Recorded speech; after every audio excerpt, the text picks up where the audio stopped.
They called her Cripple and kicked her down at Santa Monica Pier, but seconds later, the roar of engines shook the ground. When a sea of bikers surrounded the Bullies, what happened next changed her life forever. And when she found the red jacket on the sand, the truth about her father left the whole pier in silence. The wind smelled like salt and caramel popcorn that evening at Santa Monica Pier. Waves crashed rhythmically beneath the old wooden planks. Tourists laughed, children screamed with joy, and music from a nearby carousel echoed faintly through the crowd. Amelia sat in her wheelchair, hands resting on the cold metal rims. Her eyes sparkled with excitement as she watched the ocean shimmer in the sunset's glow. For a moment, she forgot everything, her surgeries, her pain, the stairs. But then came the footsteps. Heavy. Mocking. 3 teenage boys stopped behind her. "Move, Cripple," one of them sneered. Laughter followed, sharp, cruel, echoing louder than the waves. Amelia froze. Her throat tightened. The tallest one kicked the side of her wheelchair, jolting her body forward. The metal screeched against the pier's wood. People glanced, but no one stepped in. Her heart pounded so loud she could barely hear the ocean anymore. "Do you think you own the pier, huh?" another boy shouted. He leaned close, the smell of soda and cigarettes on his breath. "Maybe the sea can fix your broken legs." Tears burned Amelia's eyes, but she refused to cry. She tried to wheel backward, but the smallest bully grabbed her handle and held it firm. They laughed again. A seagull cried overhead, circling the chaos. Somewhere, a man's voice shouted, "Hey," but the sound was distant. The bullies looked around and smirked. No one was coming. Then, a deep rumble rolled through the pier. It was faint at first, blending with the hum of the crowd. But it grew louder. Deeper. Like thunder rolling closer across wooden boards. Engines. Dozens of them. Bikes. Amelia looked up. A wall of chrome and leather appeared from the parking lot, glinting in the dying sunlight. The crowd began to part. People whispered. The bullies froze. Their laughter died in their throats. One of them stammered, "What the?" The bikers moved in like a wave, surrounding the pier's edge. Their engines idled, growling softly, echoing against the ocean. Each rider wore the same black vest. Silver wings embroidered across the back. The leader stopped his bike inches from the bullies. He lifted his helmet. His face was rough, scarred, ice cold as steel. He looked at Amelia first, then at the boys. "What did you just call her?" His voice boomed over the silence. The bullies said nothing. One stepped back, tripping over his own feet. The leader turned his head slightly. Behind him, 30 bikers dismounted in unison. Boots hit the boards like a drumbeat. The air felt heavier, charged, almost electric. Amelia's trembling hand gripped the wheel of her chair. For the first time, she felt something shift inside her. Not fear, but awe. The leader stepped forward, his shadow falling across the boys. He glanced at Amelia again and nodded once, as if to say, "You are safe now." The smallest bully muttered, "We were just kidding." But his voice cracked halfway through. The sound of a single engine revving silenced him instantly. The leader's expression hardened. "On your knees," he said. The crowd gasped. Amelia's breath caught in her throat. The boys looked at each other, pale and shaking, but none dared to move. Then the leader pointed toward the ocean horizon. "Do you see that line?" he asked slowly. "That is the edge of your courage. Cross it again, and you will not like what waits on the other side." The words hung in the air like the taste of metal. The sun dipped below the horizon, casting everything in deep red light. The bullies finally turned and ran, fast, stumbling, tripping over the boards as people watched in stunned silence. The leader turned to Amelia, his eyes softer now. He crouched beside her chair and said, "No one touches you again. Not here. Not while we ride." Amelia's lips parted, but no words came out. Her heart still raced, but the fear had melted away, replaced by something new. Warmth. Safety. The engines began to roar again, one by one. Tourists stood frozen, watching the sight. A sea of black leather and chrome, circling a single girl in a wheelchair. The pier vibrated as the bikes lined up side by side. The leader gave her a salute, then spoke softly to his crew. And as the engines thundered to life, the crowd's murmurs turned into applause. But Amelia did not notice the clapping. Her gaze drifted to the end of the pier, where a lone figure in a red jacket stood watching from the shadows. His arms were crossed, and there was something in his eyes. Recognition. He smiled faintly. Then he turned and disappeared into the mist. ChatGPT said. Amelia's eyes followed the figure until the fog swallowed him completely. Something about that smile lingered in her mind. Familiar, haunting, almost protective. The roar of the engines began to fade as the bikers rolled away, one by one, their headlights slicing through the night. The crowd slowly dispersed, whispering, filming, still shaken by what they had witnessed. The pier returned to its rhythm. The ocean breathing against the wooden beams, the carousel's faint tune drifting in the background. Amelia sat still, gripping the sides of her wheelchair. Her palms were sweaty, her heartbeat still uneven. The leader's voice echoed in her memory, "No one touches you again." She repeated those words under her breath, as if trying to believe them. Then she noticed something glinting near her wheel. A small silver emblem lay on the ground. A metal pin in the shape of wings. She picked it up carefully. It was cold, heavy, and carved with the initials SRM. Her mind raced. Those same letters were stitched on the back of the leader's vest. She turned the emblem over in her hand and saw something scratched faintly beneath it. For Emma. Her breath caught. Emma. That was her mother's name. The sound of the ocean seemed to fade. Only the creak of the pier remained, slow and deliberate. She stared into the darkness where the man in the red jacket had stood. Her chest tightened. Could it be? No. He had been gone for years.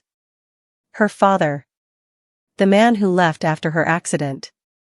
The wind picked up suddenly, carrying the faint scent of oil and sea salt. Somewhere in the distance, a single motorcycle engine revved once. Low, powerful, unmistakable. Then silence. Amelia's eyes filled with tears, but she smiled. A single tear rolled down her cheek, landing softly on the metal wings in her palm. The cold seemed to vanish. For the first time in a long time, she felt seen. Protected. The pier lights flickered as the last of the crowd disappeared. A security guard approached, his voice gentle. "Miss, are you all right?" Amelia nodded slowly. "Yes. I think I am." But as she turned her chair toward the exit, something caught her eye again. At the far end of the pier, resting against a bench, was a red jacket. Folded neatly. A small note pinned to it fluttered in the breeze. She rolled closer, heart pounding faster with every push of her wheels. The note was written in shaky handwriting, the ink smudged from moisture. "You were never alone, kiddo. Keep your strength.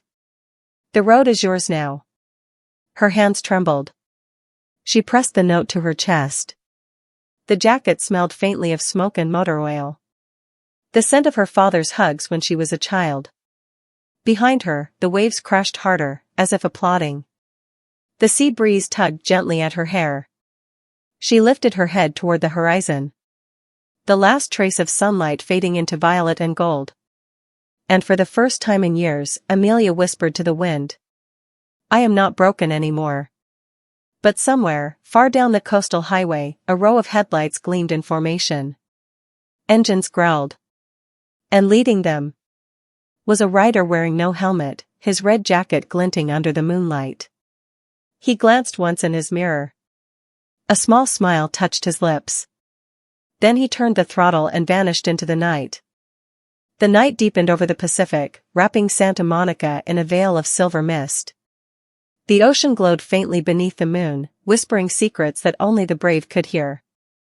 Amelia wheeled herself to the edge of the pier once more. The wooden boards creaked under her weight, and the salty wind brushed through her hair. She clutched the red jacket close, her heart heavy yet full. The emblem rested in her lap, still warm from her touch. She traced her fingers over the engraved words, "For Emma," and whispered, "I remember you both." For a moment, it felt as if her parents were there with her, watching, guiding, protecting. Down the shoreline, the faint rumble of motorcycles echoed again. It was distant but steady, like thunder rolling behind the mountains. The sound gave her courage. Strength. A reminder that somewhere out there, someone was still watching over her. She turned her wheelchair toward the exit, ready to go home, but a movement near the carousel caught her eye. A small boy, no older than 7, stood there alone. His clothes were torn, his face streaked with tears. He looked lost. Amelia's instincts kicked in. She wheeled toward him quickly, her hands moving with surprising speed. "Hey, are you all right?" she asked softly. The boy looked up, startled, then pointed toward the beach. "My mom, she was right there." "She's gone." Amelia looked toward the sand. The waves had come in high, erasing footprints, swallowing everything below the boardwalk. She glanced back at the boy. Fear flashed in his eyes. "Stay here," she said firmly, gripping her wheels again. Her body trembled, but her resolve did not. She maneuvered toward the ramp leading down to the beach. Each push of the wheel echoed in the quiet night. The red jacket around her shoulders flapped in the wind like a flag. The tide was strong, the waves crashing furiously now. A single shoe floated near the shore. Her heart pounded. "Hello," she shouted over the roar of the sea. "Is anyone here?" No response. Only the sound of water and wind. Then, a faint cry. Farther down the shore. High-pitched. Desperate. Amelia turned her chair and moved faster, the wet sand dragging against her wheels.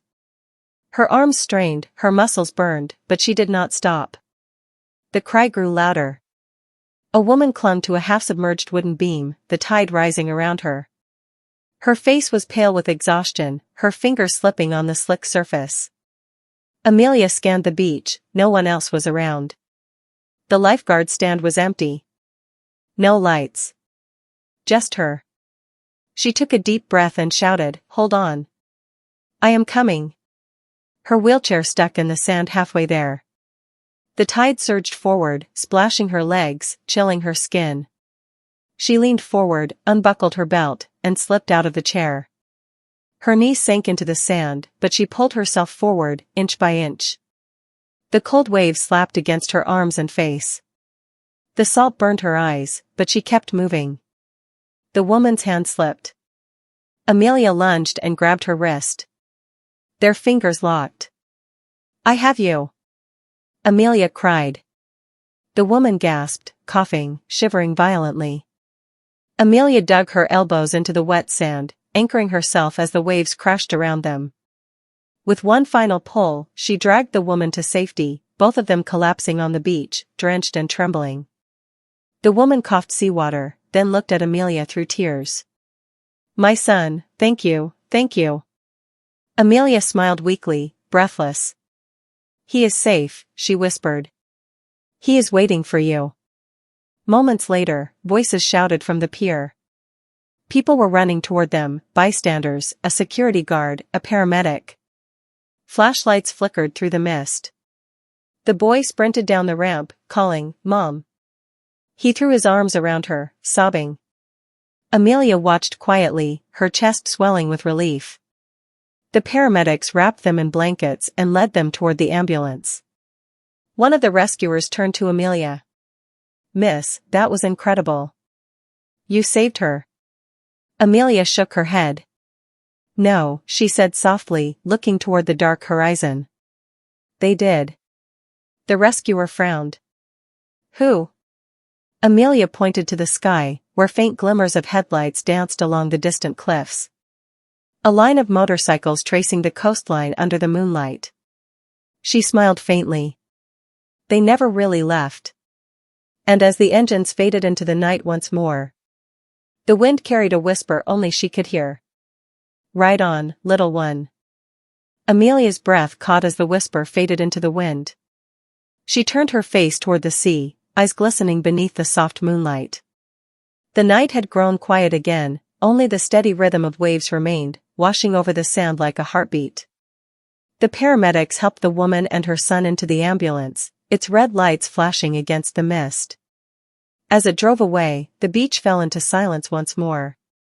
Amelia sat there, soaked and trembling, her wheelchair half buried in the sand behind her. She looked down at the red jacket clinging to her shoulders. The fabric was heavy with water, yet it felt like armor, warm, alive, almost pulsing with the spirit of those who had worn it before. Her fingers brushed the metal emblem again. It seemed to shimmer faintly under the moonlight. Then she noticed something she had not before, tiny engraved words beneath the initials.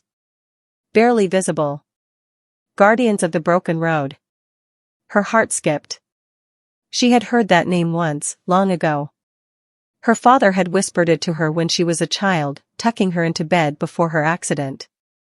"They ride for those who cannot walk," he had said. "Angels with engines." And now? She understood. The wind carried the distant echo of engines once more, rolling across the coastline like a promise. She closed her eyes, tears mingling with the salt of the sea. "I will not forget," she whispered. The sound of footsteps made her open her eyes. A man stood at the edge of the boardwalk, holding something in his hand. A black leather vest. He walked toward her slowly, his boots sinking into the sand. He was tall, weathered, his beard streaked with gray, and his eyes, piercing, familiar. The leader of the bikers. He stopped a few feet away and extended the vest. "Looks like you earned this," he said quietly. Amelia stared at it in disbelief. The silver wings glinted under the moonlight, the same emblem that lay in her palm. Her throat tightened. "I am not one of you," she said softly. The man shook his head. "You are one of us," he replied. "You stood your ground when no one else did. You saved someone when everyone froze. That is what we ride for." Amelia's lips parted, but no words came. The ocean roared behind them, and the night seemed to hold its breath. The man knelt beside her and placed the vest gently in her lap. "Your father would be proud," he said. Her heart stopped for a second. You knew him?" The man nodded. "We all did. He founded the Guardians. The wings you hold, those were his." Amelia's hand shook as she looked down at the emblem again. The pieces began to fit together, the red jacket, the initials, the whispers in the wind. Her father had never left her. He had just taken a different road. The man stood and looked out toward the highway. He always said his daughter would finish the ride he started. He turned back to her, his eyes soft. "When you are ready, we will be waiting." With that, he walked away, his figure dissolving into the fog. Moments later, a single headlight flared to life. The roar of a motorcycle cut through the stillness, and then it was gone, swallowed by the night. Amelia sat there for a long time, holding the vest to her chest. The words "Guardians of the Broken Road" echoed in her mind like a heartbeat.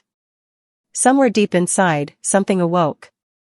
A quiet courage, burning steady and strong. She looked at her wheelchair, then at the empty stretch of road ahead. And in that instant, she made a silent vow. One day, she would ride too. Not to escape her past, but to honor it. The moon broke through the clouds, spilling light across the wet sand. The jacket shimmered faintly, the silver wings glowing against her heart. And from the cliffs beyond the highway, faint and distant, came a familiar sound. The roar of engines, rolling like thunder through the stars. The sound of those engines rolled through the night like a living heartbeat, steady, deep, eternal. Amelia lifted her face toward the horizon, feeling the vibration echo through her chest. It was not just noise anymore. It was a calling. She took a long, trembling breath. Her body ached, her clothes clung to her, but her spirit felt weightless. The red jacket still dripped seawater, yet when the wind hit it, it fluttered like wings. She smiled faintly, realizing she was no longer the frightened girl who had been kicked and mocked. She had become something else, someone her father would have recognized. By the time she reached the boardwalk again, dawn was beginning to break. The sky turned from black to violet, then to gold. The ocean glittered like liquid fire. A new day. At the entrance to the pier, her eyes caught a poster taped to a lamppost. It was worn, the ink faded, but the image was unmistakable. A motorcycle emblem with silver wings and a phrase written beneath it. Ride to Heal, annual charity run for disabled veterans. Amelia's pulse quickened. The date was tomorrow. The meeting point, Santa Monica Pier. Her fingers tightened around the poster. It was as if the universe itself was daring her to show up. To face what she had once feared most. To ride. That night, she could not sleep. The sound of waves outside her window merged with the echo of distant engines in her memory.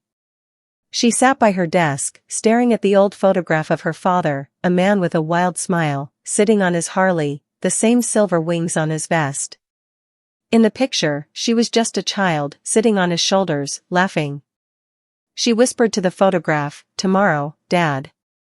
I will meet them." The next morning, the city buzzed with life. Hundreds of bikes lined the parking lot near the pier, chrome gleaming beneath the California sun.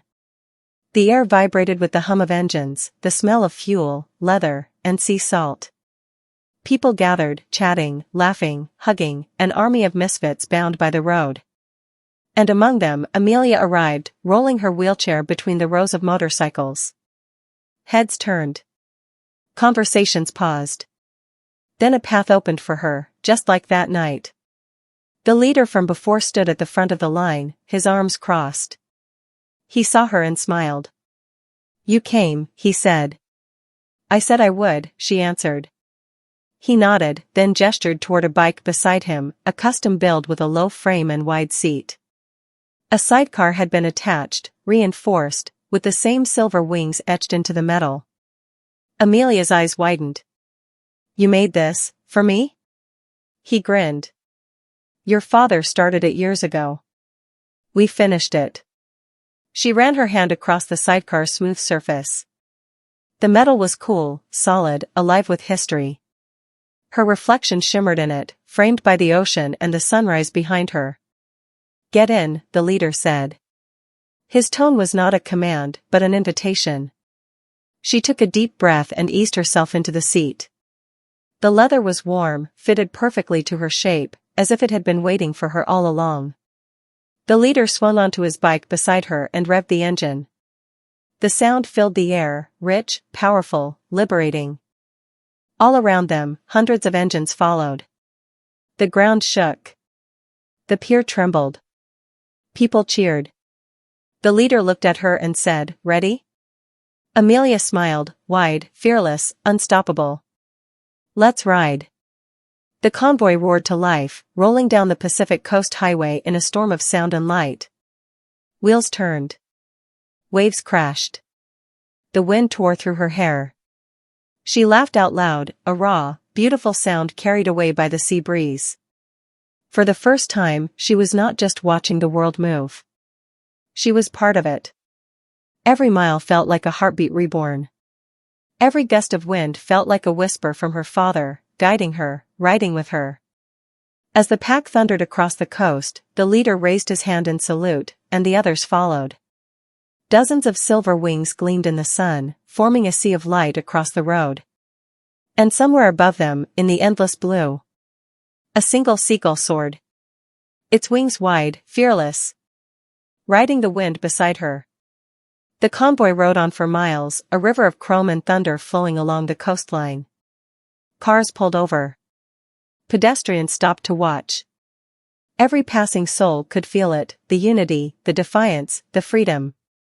Amelia closed her eyes for a moment, breathing in the salt air, the vibration of the engine beneath her, the rhythm of hundreds of hearts beating as one. The sound was not chaos, it was music. The kind her father used to play when life felt too heavy. They reached a cliffside lookout just past Malibu, where the Pacific stretched endlessly toward the horizon. The leader slowed his bike, and one by one, the riders came to a stop. Engines idled, then quieted, leaving only the whisper of waves below. Amelia looked out over the ocean, the sun dipping low, painting the sky with golden fire. For a long time, no one spoke. Then the leader reached into his jacket and pulled out a small metal box. He opened it, revealing ashes mixed with grains of sand. He handed it to Amelia. "Your father wanted his last ride to end here," the man said softly. "He waited for you to finish it with him." Tears welled in her eyes. She took the box gently, her hands trembling but steady. The crowd of bikers stood in silence, heads bowed. She rolled forward to the cliff's edge, the wind tugging at her hair and jacket. The world below was vast, endless, alive. She opened the box. The ashes caught the wind, swirling like silver dust over the waves. They sparkled in the sunset before vanishing into the sea. And for a moment, just a heartbeat, she swore she saw a red jacket gliding through the mist, a hand raised in farewell. A peace she had never known washed over her. The weight of anger, fear, and loss lifted from her chest. She smiled, her tears glinting in the fading light. The leader placed a hand on her shoulder. "He rides with you now," he said. Amelia looked at the horizon. The ocean, the sky, the wind, all of it felt like home. "Then let's keep riding," she whispered. The engines roared to life again, echoing through the cliffs. The convoy turned back toward the highway, their headlights forming a shining trail that snaked along the coast. As they disappeared into the distance, the last rays of sunlight reflected off Amelia's silver wings. And for the first time, she did not feel small. She felt infinite. A guardian of the broken road. The waves crashed below, the wind held above. And somewhere in that symphony of freedom, her father's voice whispered one final time. "Ride on, my brave girl. The road is yours now."